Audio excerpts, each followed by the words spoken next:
Welcome, ladies and mentligents, to another wonderful narration. I'm your host. Here's a kiss, in case you don't finish the video. Mwah. Today's story comes from /HFY wordsmith, Regal Legal Eagle. Please show your love to the author. Links are below in the description. Billy Bob Space Trucker. Chapitre 2, OC. It seems like Billy Bob is a hit. I certainly want to say thank you to everyone for the feedback. As mentioned, it was my first post to Reddit, so I know the formatting is rough. Thanks for the tips and pointers. If I mess up in regards to formatting, let me know. I will not take offense. Tips and pointers are very welcome. I'm going to try and keep this going once a day for a while, but I should note that I work most of the day and have no access to Reddit at work, so I'm going to be quiet for long stretches of time. On the note of rough formatting, let's hope this works. Chapitre 2. In the chaos after the fight, Billy Bob had led his new cargo back to his ship and blasted off before security could figure out what had happened. When he had started up the airlock sequence, though, the lady nearly collapsed under the gravity, and he quickly set it to galactic standard and gave his apologies. He had to toss Mittens out of the co-pilot set, letting the startled cat fly through the lower gravity while he strapped in and got his Longhorn fired up, tearing off to the space lanes. Phew, that could have gone a lot worse, don't you think? As far as he was concerned, he was off scot-free. What he didn't know was that Captain Asshole had survived. Back on a hunter-killer class, disguised as an Atlas, he was clutching his face while the doctor tended to his face wound. The mechanical arms of the computer aid moving to assist as the glass was removed from parts of his face. Cast leader Bleebob, what happened? The creature growled out and winced as his face was tended to by machine and comrade alike. The diplomat hired a Death World mercenary to assist her. She's more dangerous and cunning than we thought. I think she came here to meet him. We're trying to identify the ship's heading. Just look for the ship itself on the path to the capital. In the past, she was hard to track because she traveled alone. But now, I think she'll stay with the Death World. We must stop her from reaching the capital. If she does, the galaxy as we know it will end. Technician Grigg skidded into the room. We found the ship through a freight service. It forgot to close out the fake profile it must have set up for being hired. Excellent. What do we know? We're looking up the specification of the ship right now, but here's the personal info on that Death World mercenary. Bleebob read over the info, unsure how he was supposed to pronounce the name. It looked bizarre to him. The mechanical hands of the machine yanked another glass shard from his face as he roared out in pain and anger, screaming out nice and loud. Mark my words, I will have my revenge on you. Billy Bob Space Trucker. Billy Bob was smiling as he settled his Longhorn into the FTL lane. Wow, 10 billion credits. Serious, no fooling. He looked over at the diplomat. Yes, my mission is very important. My people gave me a large sum of money to get to the capital. 10 billion credits. Indeed. 10 billion. Yes. Billion. With a B? I think you're referencing letters. My translator is confused. Right. He wrote out the number in galactic standard trade symbols on a napkin he had in the cabin. She looked at it and nodded, which his translator told him was the same for her species as his. Wow! He leaned back in his seat, a big stupid grin on his face. Yes, if I manage to get there, my device will end the galaxy as we know it. 10 billion. In fact, that's why the Aspace Empire is trying to stop me. I'm going to be one of the richest people alive. Many speculate about the horrors the device will cause, but my species knows it will bring about a better galaxy. 10 fucking billion, I'm excited! Finally, his brain registered that she'd been talking. Did he ask her to repeat herself? Nah, it was probably nothing important. she was just playing along with his rambling. He couldn't shake the stupid grin on his face at the thought. What was he going to do with the money? Besides, buy himself a bigger ship. Wait, what if he spent all the money on the biggest possible ship he could buy, but then he'd need a crew? Shit. He pondered his impending wealth as she spoke up, and he finally listened. Excuse me, but this isn't heading towards the capital. He looked over his heading for a moment, thinking about the route in his head. Yeah, but I have cargo to drop off first. Wait, you intend to deliver your current cargo despite my contract? We haven't signed anything formal yet, lady. What's your name? Emily Earhart. Billy Bob paused at that and looked over at her. What? That's my name. Seriously? I think my translator is approximating pronouns on me. Hold on. Mentally, he told his implant to give him a text, read out of what he was hearing, and not override what he was hearing. Then he asked her to repeat her name. Emily Dickner. The text in his vision read Emily Earhart. Quickly, he turned the translator back over to override his hearing center and looked surprised. That's kind of amazing. Your first name sounds like a human name. I'm guessing your last name is sort of like 2 words mushed together. With that, she nodded. It is unusual then. Most other species have very different names. Stuff that's impossible to pronounce. He laughed at that. Shit right they do, lady. Well, nice to meet you, Emily. I'm Billy Bob. She blinked at that for a moment, seeming a little confused. That's similar to a name used by the ass faces. He chuckled for a moment at his translator, then glanced over. Wait, what? They also have human-sounding names? Is the term human meant for your species or a specific clan? Species. I'm from the American clan. Best fucking clan there is. Well then, if your species all have the same names. Well, okay, they're mostly like American names then, but it would be like if some Korean guy met an alien named Kim. I know a Kim. Shut the fuck up. Did I say something wrong? Sorry. Exclamation of surprise. Oh, my translator isn't totally set up for your species, it seems. Duly noted. Billy Bob nodded to himself for a moment, impressed and amazed to find out that other aliens had good names. He was tired of all those Z's and Q's and X's. They never seemed to pronounce X's like he felt X's should be pronounced. Shit. Xenos should totally be Xenos. Then he had to backtrack the conversation in his head since he realized they'd gotten off track at some point. Oh, right. I'm heading to a colony to finish my current contract, yes. But this path on your Navicom puts us days off course.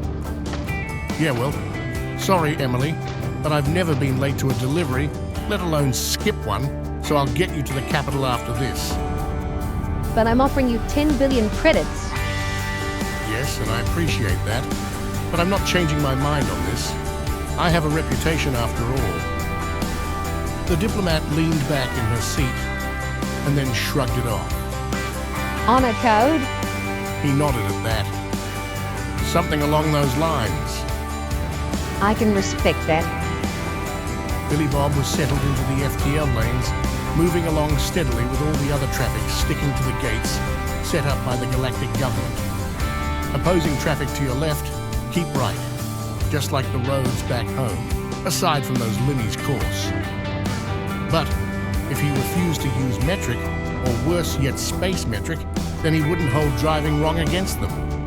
Couldn't pull that shit in an FTL lane though, hit someone going several times the speed of light. What would happen?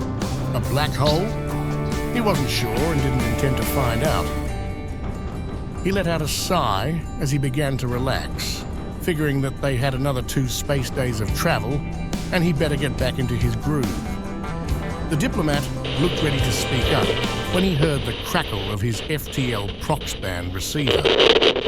Breaker, breaker, big bomber, you got your ears on? This is Flying Snorlax.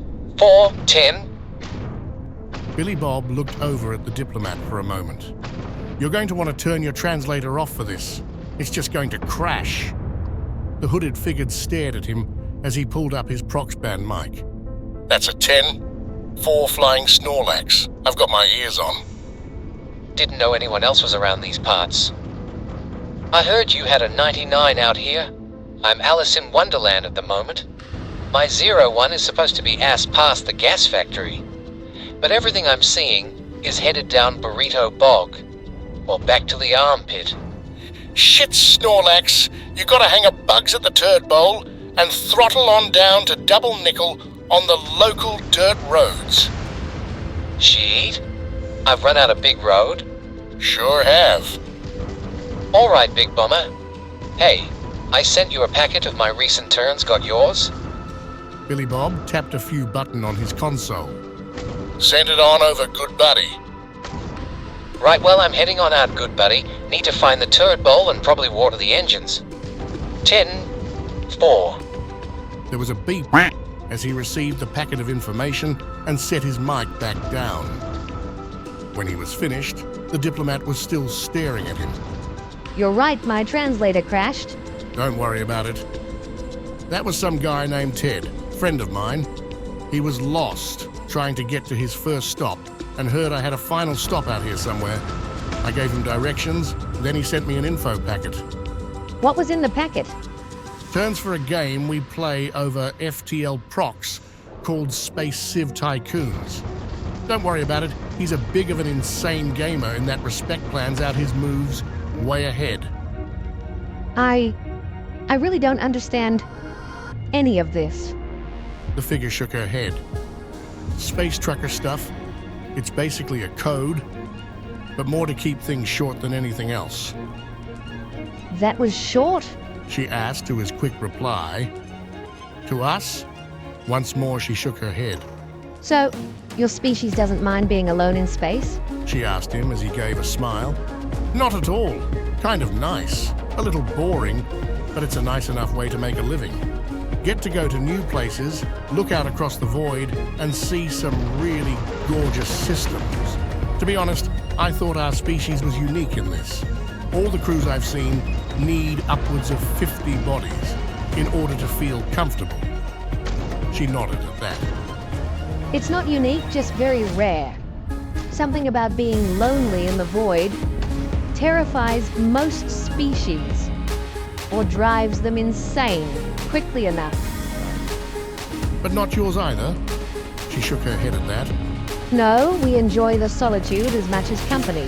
No, well, I'm new to the galactic scene, so you'll have to fill me in a bit on that sort of thing. Yes, I was wondering about that. Your species hasn't even sent their diplomats out this far, but you... Space truckers are flying beyond anything else in order to deliver supplies to other people's colonies. Yeah, sure. They don't like it since they want to present a nice sculpted picture of what humans are. But most humans are going to be like me. Just a hard-working sort, making a living. So that is normal? She asked and pointed at his gut. He set a hand on it and felt a little self-conscious for a moment. Then he smiled. Sure is. We store food and fat in an internal pouch. The mark of a healthy male is to have some bulk in this area to show we're well fed and strong. If we're missing one, then either we're malnourished or worse. Worse? Yeah, some humans have this rare disease where part of their brain is filled with regular meat. We call them meatheads. They work out too much and get really well-defined muscles. It's unhealthy and self-destructing, but they're still accepted in society because they can't help it if they have a disease.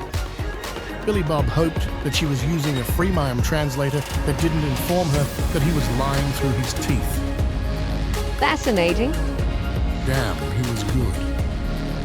So you were selected for this job through a caste system? No. We get to choose for ourselves after mandatory government service, after high school or college, depending on how far we got. How far did you get? 2 years in a community college, then enlisted. Tested well on physical aptitude and mechanical aptitude, very well on isolation. They made me a fighter bomber pilot, which is technically an officer, but an officer of the lowest rank who can't actually boss anyone around since the flight crews are watched by the deck officer. There was another pause. What's a fighter bomber? He grinned at that. She might be from a species that didn't mind being alone in space, but it sounded like humans were still the only crazy bastards who had figured that out. Well, looks like I've got some explaining to do. Billy Bob began to explain to her his training back on Earth. After early testing, they taught him how to sail a boat and then told him to sail across the Pacific on his own. A month later, he made it to Bangkok. And a week after that, he made it to Australia, where he was supposed to head in the first place. Then, they dropped him off on the dark side of the moon, gave him a heading and some supplies.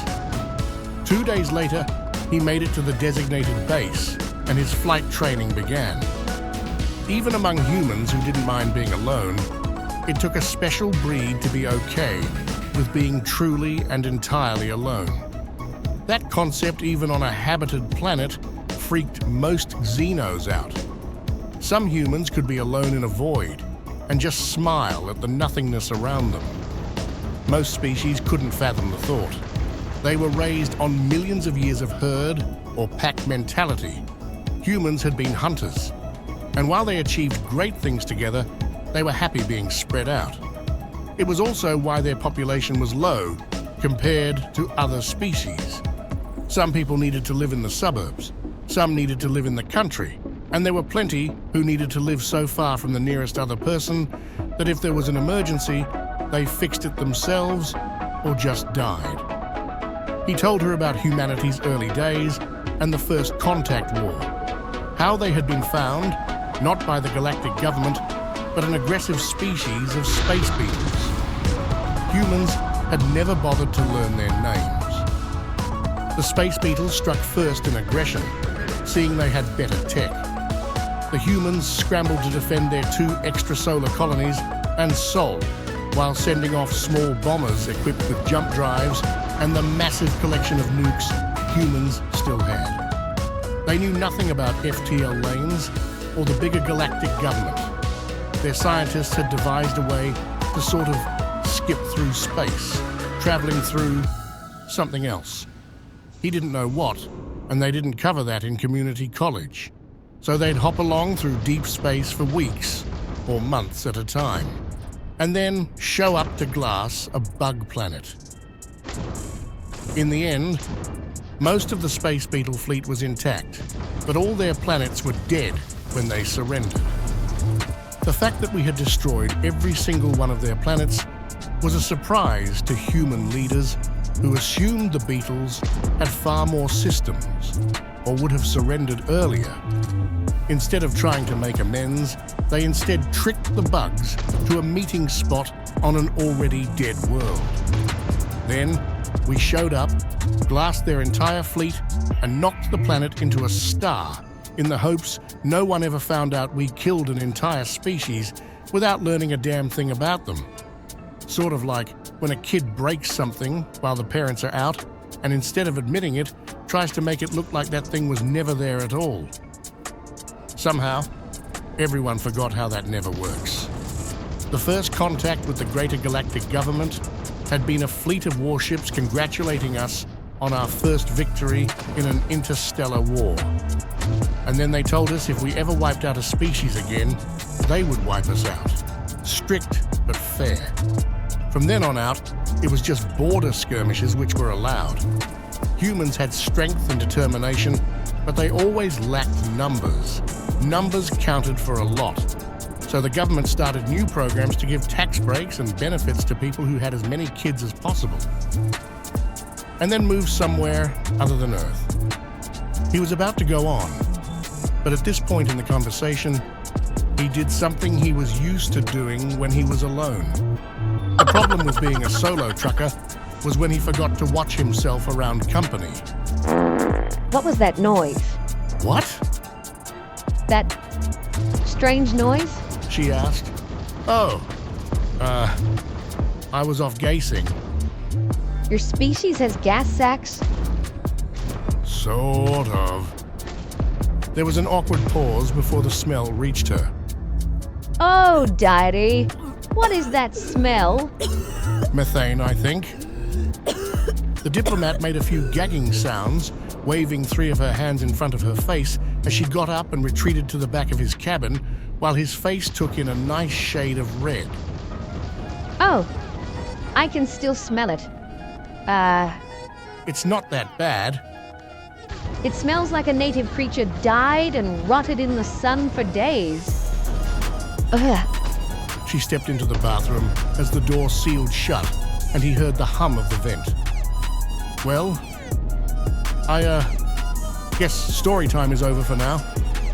He reached forward and turned the music on, trying to drown out the sounds of a distressed diplomat in the bathroom. And so ends another chapter in the adventure of Billy Bob, Space Trucker. Okay, I love you. Bye-bye.